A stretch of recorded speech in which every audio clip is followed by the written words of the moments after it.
Welcome to this explainer. Today, we're taking a completely ordinary, everyday piece of sports equipment and turning it into a wild story of biomechanics, digital engineering, and history.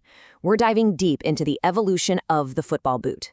It's a journey that takes us all the way from crude, muddy origins straight to aerospace-grade athletic machinery.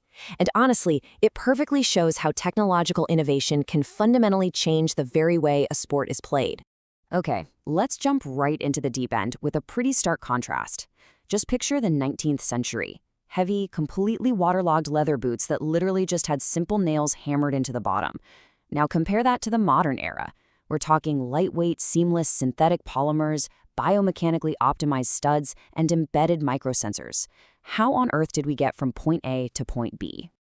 Well, here's our roadmap for this explainer. We'll kick things off with the leather and nails era, explore the birth of the Adidas Predator, unpack the material and traction revolution, dive into digital tech and sensors, and finally, look at the future of boots. This is going to show us exactly how a vintage pair of David Beckham's boots connects straight to the high-tech future of sports engineering. So, part 1, the leather and nails era. Our timeline starts in the absolute mud and pouring rain of the 19th century.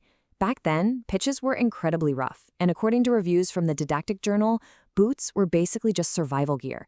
They were primarily designed just to protect the player's feet, using really thick leather and crude nails hammered right into the soles for some basic grip.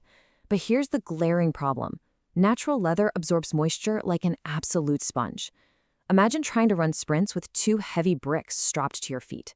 It drastically slowed players down and totally changed how they interacted with the ball. Which brings us to part 2, the birth of the Adidas Predator. Fast forward to the 1990s. This is where things get really fun, thanks to an ambitious retired player named Craig Johnston. His hero's journey is straight out of an inventor's playbook. It started with him coaching kids in Australia who kept complaining about slipping on the grass because their traditional leather boots had zero grip. And then Johnston had an absolute light bulb moment. He actually ripped the rubber off a table tennis bat and strapped it around his boots with an elastic band. He realized those rubber fins massively increased friction, power, and spin. Now, when he pitched this wild prototype to Adidas, they completely rejected him. But Johnston was relentless. He used his connections to get Bayern Munich legends like Franz Beckenbauer and Karl-Heinz Rummenigge to test his prototypes on video. Armed with footage of these absolute superstars raving about the enhanced swerve and control, he finally convinced a very hesitant Adidas to launch the design, and they called it the Predator. Tracking the evolution of the Predator is just awesome. It all kicked off with the 1994 original, built for the World Cup in the USA. Then came the 98 Accelerator with its asymmetric lacing, the one famously worn by Zinedine Zidane when he scored 2 headers in the World Cup final. After that, we hit the absolute peak of football culture with the 2002 Mania.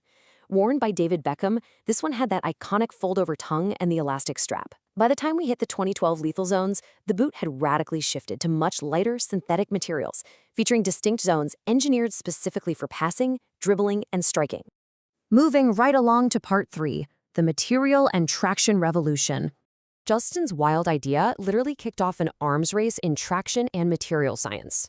Research from the Didactic Journal actually breaks this rapid technological boom down into 6 key pillars. We're moving miles away from simple craftsmanship here, jumping straight into advanced polymer science, dynamic stud systems, digital integration, intricate biomechanics, 3D manufacturing, and environmental sustainability. Let's talk about those materials for a second. The industry saw this massive shift away from traditional natural leathers, like kangaroo leather. Sure, it was comfortable, but leather absorbs water, gets super heavy, and requires a ton of maintenance. So in its place, we got the rapid rise of advanced synthetic polymers and microfibers.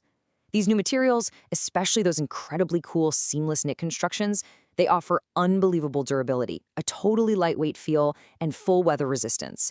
Plus, they fit the foot perfectly without any seams, which reduces manufacturing waste and gives players from the elite pros right down to the Sunday League warriors a much more precise, locked-in touch on the ball. But you know what's truly mind-blowing? Biomechanics. By studying the mechanical laws of human movement, engineers started calculating exact optimal stud placements. And this isn't just about running faster, it's heavily focused on safety.